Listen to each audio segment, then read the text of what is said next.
Halo semuanya, welcome back to my YouTube channel. And then sekarang kita bahas tentang termokimia. Untuk kali ini yang akan kita bahas adalah persamaan termokimia ya. Teman-teman udah belajar yang namanya persamaan reaksi kimia di kelas 10. Sekarang yang namanya ada persamaan termokimia. Untuk kali ini saya akan beri saran sebentar. Sebelum kita bahas, ada baiknya teman-teman ingat lagi. Atau udah harus hafal yaitu tabel periodiknya, unsur-unsurnya, dan juga ingat tentang tata nama. Kenapa? Karena dari sekarang sampai nanti seterusnya kelas 2, kelas 11 ini, teman-teman akan berkutak-atik yaitu dengan yang namanya reaksi kimia. Dan nama reaksinya itu, maksudnya nama senyawanya itu biasanya dibuat dalam bentuk nama, bukan bukan rumus kimianya langsung. Jadi alangkah lebih baik teman-teman semuanya udah hafal tabel periodik dan mengingat lagi tata namanya bagaimana. Sekarang kita mulai untuk soal yang pertama. Tulislah persamaan reaksi dari, ini ya, pembentukan 1 mol kristal amonium klorida. Ini seperti ini ya. Jadi harus tahu nih rumus kimia amonium klorida itu apa. Amonium klorida itu adalah NH4Cl. Ini katanya dalam bentuk kristal, berarti ini solid. Katanya dibuat dari unsur-unsurnya. Ini gas nitrogen. Ini gas hidrogen, harus udah tahu ya simbolnya ini unsurnya apa gitu. Dan ini unsur klorin itu Cl. Dan teman-teman harus tahu nitrogen, hidrogen, klorin, dan juga semua unsur yang berada di golongan 7 itu dia tidak bisa berdiri sendiri. Dan dia harus dalam bentuk yang namanya molekul diatomik. Ini maksudnya di molekul diatomik. Jadi dia terdiri dari 2 unsur gitu. Jadi molekul diatomik. Berarti di sini kita buat unsurnya N2. Ini semuanya gas ya. Ini gas. Terus lagi maaf ya kalau ada suara berisik. Maaf banget kalau ada suara berisik. Ini lanjut H2. Ini juga gas. Baru di sini ada Cl, ini juga gas. Ini Cl2 ya. Jadi kalau teman-teman buat cuma sendiri aja, misalnya N tambah H ditambah Cl, itu dia jelas salah. Jelas salah ya. Karena ingat seperti tadi, nitrogen, hidrogen, klorin, gas klorin itu tidak bisa berdiri sendiri. Sekarang kita cek teman-teman ingat, kalau dia persamaan reaksi, apa yang harus diselesaikan? Harus setara atau maksudnya jumlah atom kiri kanannya atau jumlah unsur kiri kanan itu udah harus sama atau balance. Bedanya kalau persamaan reaksi biasa dengan persamaan termokimia, di sini ada nilai delta H-nya. Itu dia ya. Jadi ini diketahui nilai delta H-nya itu adalah negatif 314 kilojoule. Bentar, ini reaksinya kita setarain dulu ya. Di sini N-nya ada 2, di sini N-nya ada 1. Katanya kan ini unsur-unsurnya ya, berarti yang ini harus setengah. Gitu, ya kan? Setengah kali 2 kan 1. Terus lanjut lagi, ini hanya ada 4. Di sini ada 2. Berarti di sini diperlukan 2 molekul H2-nya. Dan teman-teman hati-hati, di sini yang diminta adalah 1 mol. Ingat, 1 mol itu kita bisa tahu 1 mol dalam persamaan reaksi yaitu dari koefisiennya. Jadi koefisien yang di depannya ini menunjukkan adalah jumlah molnya. Ingat ya, jadi koefisien itu menunjukkan jumlah mol. Karena yang diminta di sini adalah untuk 1 molnya, berarti ini harus kita buat 1. Di sini Cl-nya ada 2, di sini Cl-nya ada 1. Berarti supaya sama, ini harus setengah. Jadi ini kita nggak boleh ganti 2, karena kan yang diminta 1 mol. Baru ini benar persamaan reaksinya. Reaksi udah setara dan udah ada nilai delta H-nya. Dan ini juga udah sesuai karena diminta untuk 1 molnya. Sekarang lihat nih, nilai delta H-nya nilainya min. Teman-teman harus ingat ya, arti min ini artinya itu bukan nilainya itu minus, bukan ya. Jadi minus di sini itu artinya dia melepaskan atau menghasilkan kalor. Dan kalau dia minus itu nama reaksinya adalah exotherm. Jadi persamaan reaksi itu ada 2 nanti jenisnya, yaitu exotherm dan endotherm. Gitu ya. Jadi kalau dia melepaskan atau menghasilkan kalor, berarti dia adalah exotherm dan nilai delta H-nya itu adalah negatif. Oke. Jadi untuk membentuk 1 mol kristal ini dia melepaskan kalornya sebanyak ini. Oke. Lanjut lagi. Untuk penguraian. Oke, di sini ada kata-kata penguraian. Berarti di sini yang kalsium karbonat itu yang posisinya di sebelah kiri, ya kan? Jadi dia sebagai reaktannya. Berarti kalsium karbonat itu rumus kimianya adalah CaCO3. Ini solid.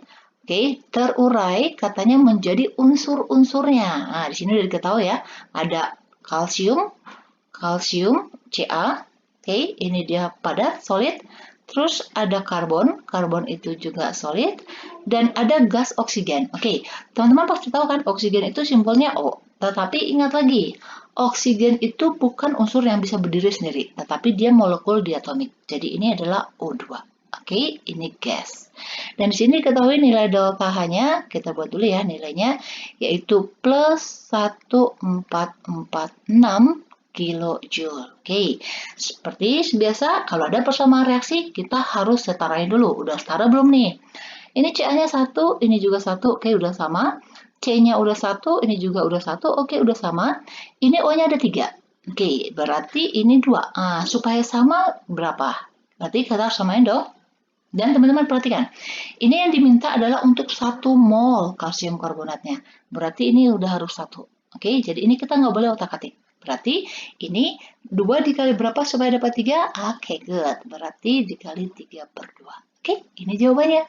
Gampang kan? Oke, lanjut lagi untuk soal yang ketiga. Reaksi karbon dan gas hidrogen. Oke, karbon itu solid dengan gas hidrogen. Lagi-lagi, hidrogen itu nggak bisa berdiri sendiri ya. Dia molekul diatomik. Nah, dia gas. Oke, membentuk gas etuna. Oke, gas etuna itu teman-teman udah belajar ya namanya hidrokarbon ya. Oke, apa? Oke, good. Etuna itu dia rangkap 3. Oke, rangkap 3 ya. Berarti kalau dia rangkap 3, dia adalah gas etuna. Berarti C-nya ada 2. Berarti ini C2H2. Oke, ini juga gas. Terus selanjutnya ini ada kata-kata memerlukan. Oh iya, ini belum saya jelasin ya, bentar ya. Tanda positif di sini, ini artinya dia itu memerlukan kalor. Oke, memerlukan ya. Jadi untuk terjadinya reaksi penguraian kalsium karbonat yang ini, dia memerlukan kalornya sebanyak ini. Ya kan? Kalau dia memerlukan kalor, ini nama reaksinya disebut dengan endotherm. Oke, bisa ya. Lanjut. Ini reaksinya belum setara? Atau udah? Belum ya. Ini C-nya ada 2, ini ada 1. Oke, perhatikan lagi. Ini gas etunanya diperlukan berapa? Nah, untuk 1 molnya. Berarti di sini ada 1. Oke, di sini hanya ada 2, ini hanya udah 2, udah sama. Ini C-nya 1, ini C-nya 2. Oke, berarti ini harus dikali 2. Sekali lagi teman-teman ingat, untuk menyetarakan reaksi, yang kita ubah itu adalah koefisiennya, yaitu angka yang di depan unsur atau yang ada di depan senyawanya. Sedangkan angka yang di bawah itu namanya indeks, oke? Itu nggak boleh diganti sama sekali. Kalau diganti artinya kita sama aja mengganti senyawanya atau mengganti unsurnya. Oke, gitu ya. Oke. Ini reaksinya udah sama, udah setara, berarti kita masukin nilai delta H-nya ya. Nah, di sini ada kata-kata memerlukan, berarti dia oke, good, endotherm. Karena dia endotherm, berarti dia positif. Positif 226,7 kilojoule. Bisa? Oke, good. And then kita lanjut ke nomor 4. Tuliskan persamaan termokimia. Oh, oke. Sama seperti yang tadi cara pengerjaannya, tapi bedanya yang 1, 2, 3 itu dia dalam bentuk kata-kata. Kalau ini dalam bentuk simbol, berarti teman-teman harus tahu nih simbolnya itu artinya apa. Oke, saya jelasin dikit. Kalau dia delta HF, ini berasal dari kata formation, berarti dia adalah pembentukan.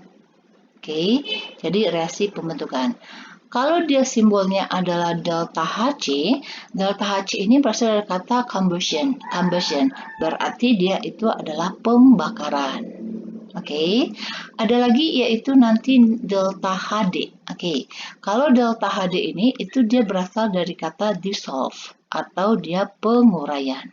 Oke, dan juga ada lagi nanti delta HN Delta N ini dia penetralan ya, atau netralisasi. Oke, penetralan atau reaksi netralisasi itu biasanya reaksinya adalah asam dan basah. Itu reaksi asam dan basah, nanti menghasilkan garam dan basah.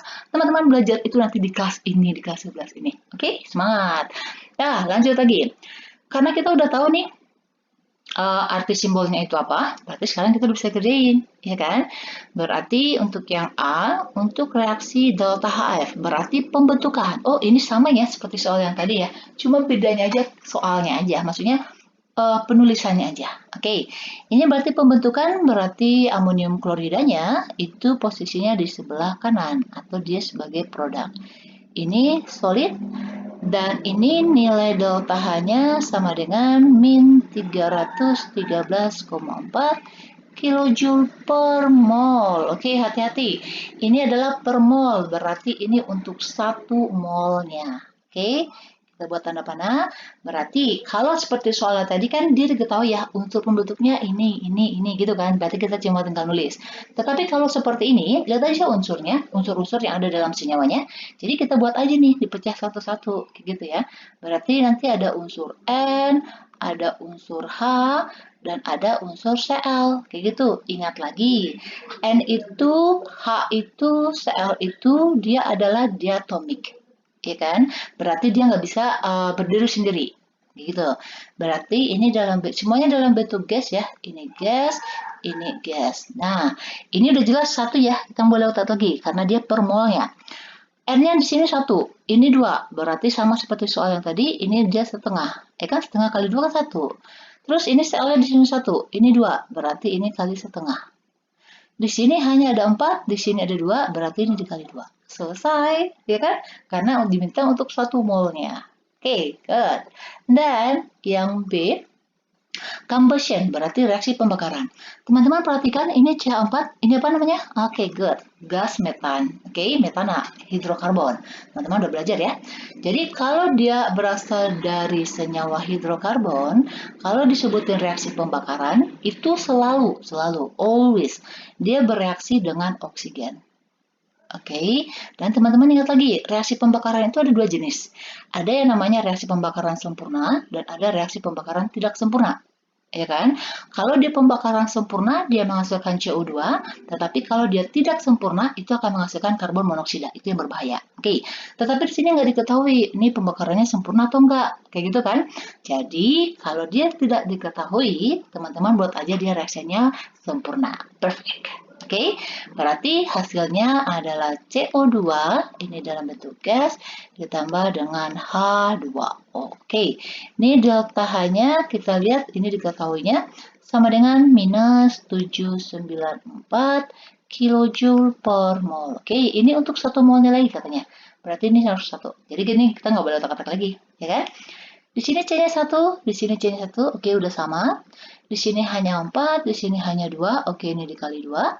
Di sini O-nya ada 2, di sini ada 2, total 4, dan di sini 2, berarti ini dikali 2. Oke, udah balance, udah selesai. Udah, jadi ini adalah persamaan termokimianya.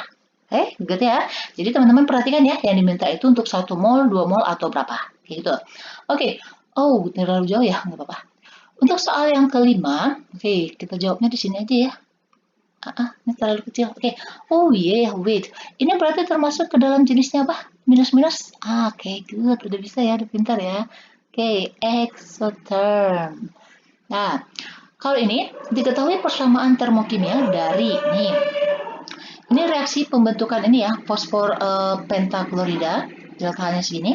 Yang ditanya, tentukan kalor yang dilepaskan untuk 1 mol PCl5-nya. Oke, teman-teman perhatikan. Tadi saya sebutin untuk melihat dia molnya berapa, yaitu perhatikan koefisiennya. Yang diminta di sini adalah untuk PCl5-nya.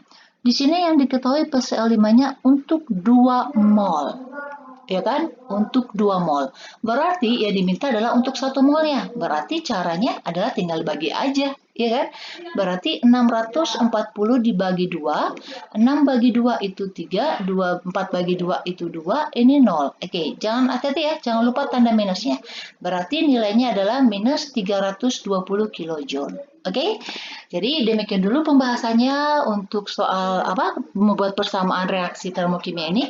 Semoga teman-teman semuanya bisa terbantu dan kalau teman-teman merasa ini berguna, oke, bisa di-share lagi ke banyak orang supaya semakin bermanfaat lagi. Dan jangan lupa please subscribe dan share ya. Oh iya, ini nanti untuk materi selanjutnya nanti ada perhitungan kimianya ada 4 jenis. Nanti teman-teman cek aja ya di bagian playlistnya itu udah ada topiknya itu termokimia dan apapun ada kayak gitu ya. Oke, demikian dulu. Bye bye.